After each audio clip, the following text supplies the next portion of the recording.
Guys, today we're going to have a very fun lesson because we're going to make our very own game, and we're also going to talk about conditionals. I'm sure you guys have some information about conditions because we use them every single day.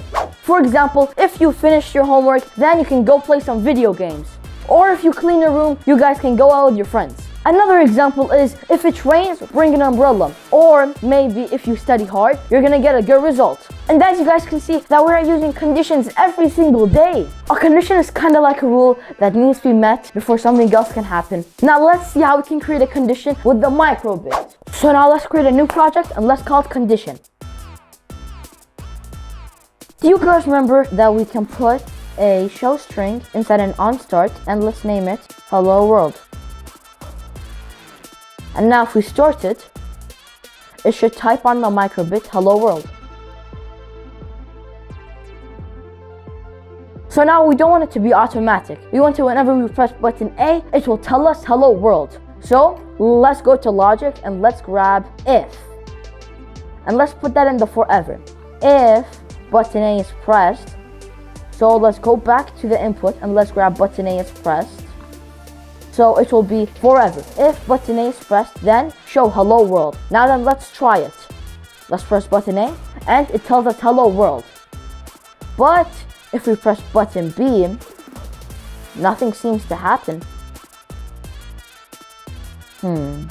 How do we fix this? Well, then let's add an else. Else, if anything other than button A is pressed, it will tell us to press button A. So all we need to do is just click on this little plus sign, and then we grab another show string,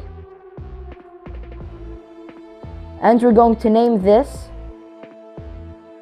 press A. And now let's try it out. So if we click button B, it will tell us to press button A.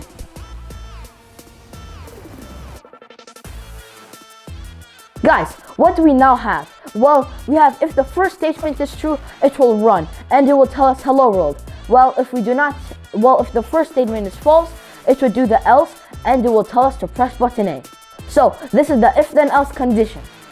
Conditions are very important to all programming languages in the world. Now then, let's make an even more fun project, which is rock, paper, scissors. But before that, let me teach you about pick random. What pick random will do, it will randomly choose a number from the range that you gave it, right here. And now let's take an example of this. So let's have it whenever we press button A, it will show the number between 0 to 10.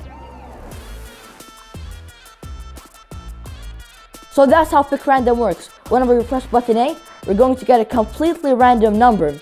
Sometimes we get 4, sometimes we get 6. It depends on the range that you put. Now then, let's make rock, paper, scissors. So what we need to do, we need to go to input, and then we're going to grab on shake. Afterwards, we're going to go to logic, then we're going to grab if then else. But that's not right, because rock, paper, scissors has 3 different things. Rock, paper, and scissors, not just 2. So let's add one more, and that one more will be else if, and else if is just another statement. So then let's go back to logic, and then let's grab this equal.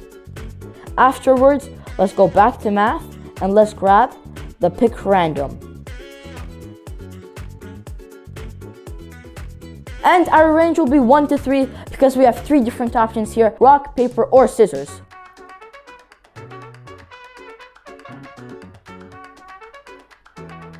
So what I currently did is that I put the condition statement to where it will pick random, and if it's 1, then it will be rock. If it's 2, then it will be paper, and then if it's 3, it will be scissors. Now let's add the images.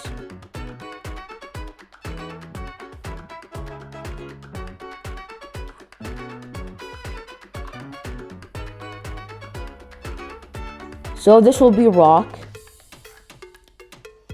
and then we also need paper.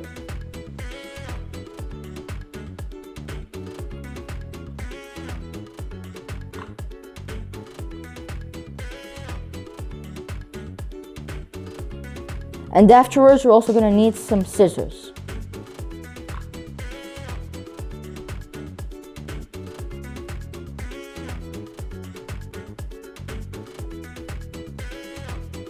So this will be our machine.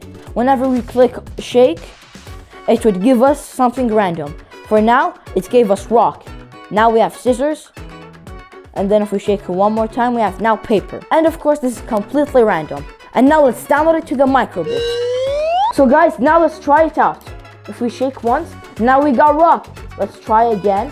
Now we got paper. Let's try again. Now we got scissors. Let's try again. We got rock.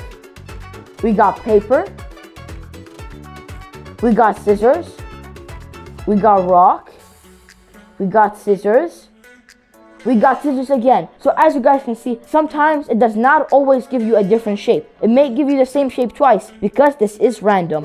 So as you guys can see, conditions are super important because they allow the computer to think on its own. If it's true, then run this. If it's false, then run something else. And as you guys can see, this was a very fun video. I hope you guys enjoyed it. And guys, try this out on your own. And I'll be seeing you in the next lesson. Bye bye.